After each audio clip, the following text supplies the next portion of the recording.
short tutorial video dealing with the labs and the digitizer. So, going on paper for this one, we're going to be finishing up talking about uncertainty, which has been a source of much uncertainty over these past few weeks. Just want to emphasize that if you go on and proceed in science and engineering, there are many more sophisticated ways of dealing with uncertainties and errors, and this is appropriately called quick and dirty, because we actually are going to end up overestimating error, but makes things a little bit simpler to work with. So first off, this is following off of the sheet that I wrote up summarizing the method of adding percents, which is how we take and account for errors from different quantities, which is exactly what we're doing within the lab. And in particular, we're going to be using these expressions that we have on the back or the second page to work with our accelerations in terms of our different errors. And we'll talk about for the inclined plane lab how that works in, because we have things in both the x and the y. But I'm going to be referencing these equations. That's where they're coming from. So in the inclined plane lab, which was our previous video, we collected a whole bunch of data, and we showed how we can use the position graphs to extract out the accelerations in both the x and the y. And so copying down what we had over here, we said that our delta AX over AX would be equal to our uncertainty delta X over X plus twice our uncertainty delta T over T. So sort of conceptually, why we have this factor of 2 coming in for the uncertainty in our time is that when we go and compute out what our acceleration is, notice the units for acceleration are centimeters per second squared. First, we have to divide by seconds to get a velocity, and then we're dividing by seconds again.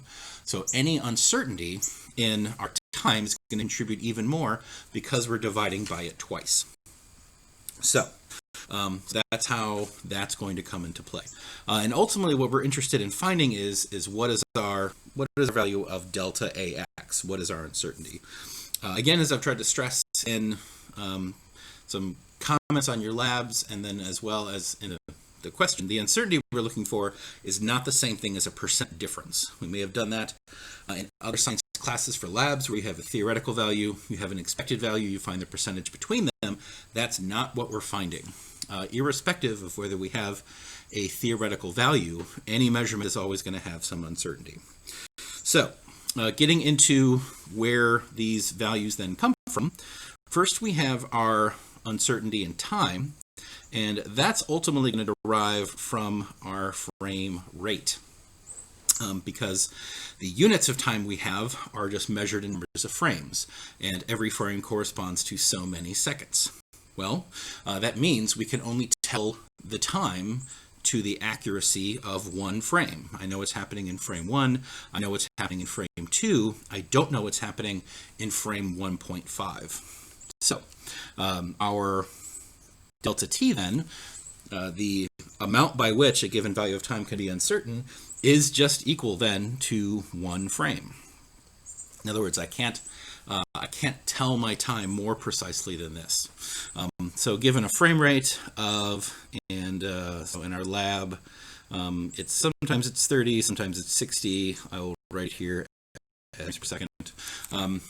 This means that our delta t as an amount of time is going to be equal to 1 over that, or 1/30th of a second. So that is what's going to give us our delta t.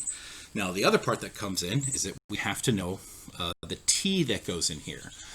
The issue is that we're actually using a number of different values of time, right? The data that we're taking might stretch from frame 2 all the way to, say, frame 80, meaning that we're going to use data all throughout there in order to ultimately create the graph and extract out our acceleration.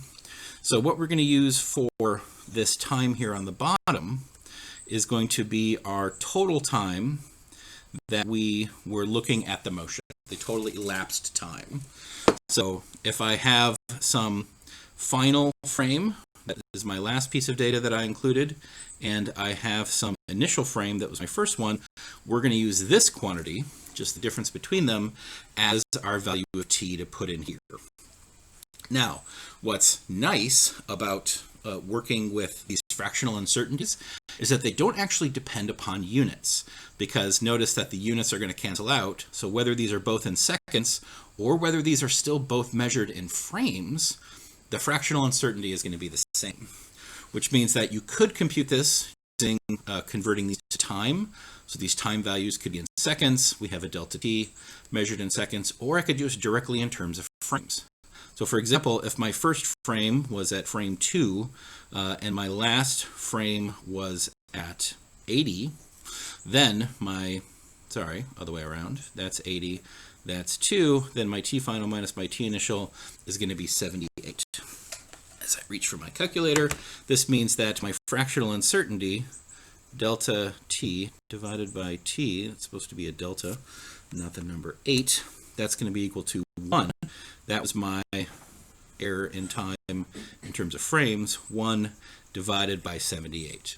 Notice that if I convert this to seconds, I'm just multiplying the top and the bottom by the same number, and so I get the same thing no matter what. So this will give me a delta t of 0.01282. This is a dimensionless number, and I'm only writing down a few of the decimal places.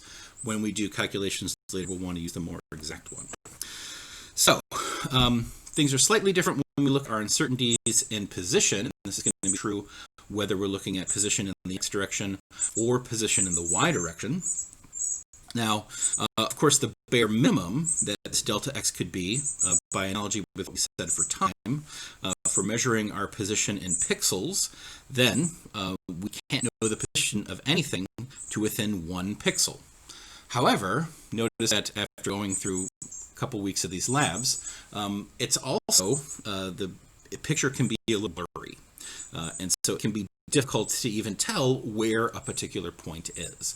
And in fact, that blur is going to be our major source of error when measuring the position. If I'm trying to track a particular point on the object corner of a cart, there's, sort of, it gets blurred over a certain distance. And so our delta x here is approximately just going to be equal to the size of whatever blur that we have. And this can be a little subjective. We don't want to choose it to be so big that it's going to create a huge error that's going to swamp things out. On the other hand, in most cases, it's not going to be down at 1 pixel. So this is going to vary a bit from experiment to experiment.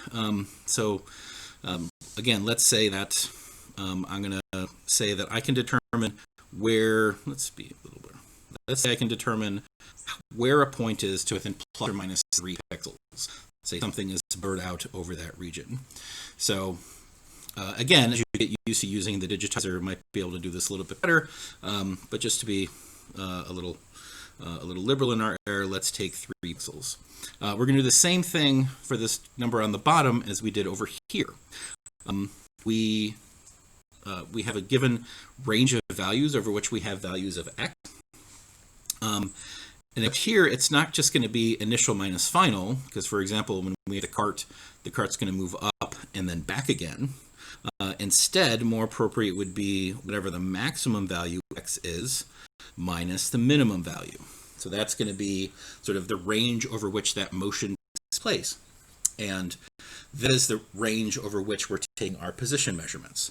So, for example, if we are looking at this cart and I manage to start measuring its position at pixel number 8 in the x direction, but I end up measuring it at 1051, then, yeah, I still got to use the calculator for this. This just means that the value of x I'm going to put there on the bottom is 1043, right? That's the total x distance that we used to examine our motion. So now if we write our delta x over x, again, we can convert it to centimeters if we want to, but that's going to end up canceling out. So our delta x over x is going to be the size of our blur, which was 3 pixels, divided by 10,043. And so 3 divided by 10.043 is going to be 0.00288 dot, dot, dot. Notice that because we have a very large number of pixels and relatively fewer frames, it's actually the time uncertainty that's going to contribute most to the error. Notice already this is at 0.012, this is at 0.002, like close to 0.003. It's 4 times smaller. Okay, so, and we would do something similar for the y direction, but coming back to our expression we had up top, this is saying our delta AX over AX is equal to our uncertainty in our position. That's 0.00288. When I plug this into the calculator, I'll use the exact values, but for now I'm writing down rounded values, plus twice our uncertainty in time. So not only is our time uncertainty the greater one, but it's going to contribute even more. So that's going to be, by and large, the dominant source of error. So 0.00288 plus twice times 0.0128 is going to give me 0.0285. Again, this is a fractional uncertainty. If we wanted to find the percent uncertainty, which is where the method of adding percents comes from, I would just multiply that by 100, and that would give me 2.85%. Now you'll also notice that this was our AX, and so we would similarly have an expression for our AY, delta AY over AY, and then, particularly for the inclined plane lab, our actual acceleration is going to involve Pythagorean theorem AX squared plus AY squared, and we would have an associated error on this quantity that's going to be contributed to by the errors from AX and the error in AY. Again, there are more sophisticated ways of dealing with this uncertainty. Notice that the time uncertainty is going to factor in for both of these, right? This would just be equal to delta y over y plus twice delta t over t. But when I go and look at an expression down here, it effectively, that time error only has to count once. And so rather than go through sort of the full proof of how we compute our uncertainty, since we're effectively adding together something from our x and something from our y, then we would have a delta a over a, which would be delta x over x plus delta y over y plus our 2 delta t over t. So this is what I meant by I'm not going to count the time error twice, meaning I'm not going to say this is plus 4 times delta t over t. I didn't just add together these expressions. I only want to count that uncertainty once. So if we then our uncertainty from before, which was just x plus 2 delta t over t, we would go through a similar procedure to find out our uncertainty in y. And let's say, for example, that was equal to 3 pixels divided by, 105. I don't have the numbers from the numbers directly in front of me from that, and so that would be 0.0286. Again, for the inclined plane, it doesn't actually move that much in the vertical direction, so it also comes in with a comparatively larger error, larger uncertainty. And so we already know what delta x over x plus 2 delta t over t is. That would give us our total uncertainty. Let's slide this over so we make sure it's on camera. Would be equal to 0.0285, that's what we had up here, plus 0.0286, that's what we had over here. So that plus that gives us an error of 0.057, or about 5.7%. So the y direction, because it has a much greater error, actually contributes as much as the time does to that. Now, this is giving the error as a percentage. We then, of course, could find out what the actual error is by multiplying the a over, so times 0.057, and let's say that our measured value was 977 centimeters per second squared. So we got that from our fit. Again, I'm just going to Well, we can't see that at all. So let's suppose that that's our value. We would then take that number and multiply it by the 0.057, and that would give me, 0.057 times 977 gives me 55.8 centimeters per second squared. So when we write down what our acceleration is, we would report that as 977 plus or minus, let's take that to be 56 to keep in round numbers, centimeters per second squared. So regardless of what our acceleration should be, this is how we would report it. So again, just as a quick summary of this quick and dirty uncertainty, we are always going to start from having this expression that involves the method of adding percents, which is combining these errors together. Again, if you haven't looked at it or downloaded it, I put this up in the announcements, which goes through some other examples for that. Then we have calculations of our uncertainties in position and time. We have the total time that's going to go on the bottom here, the total x range that's going to go in here, and then working through these then to calculate the errors in our uncertainty. So hopefully that makes things a little bit easier to understand. As always, if you have questions, please send me a Canvas message, post on the homework discussion board, or send me an email, and I can answer them. So have fun with the next lab.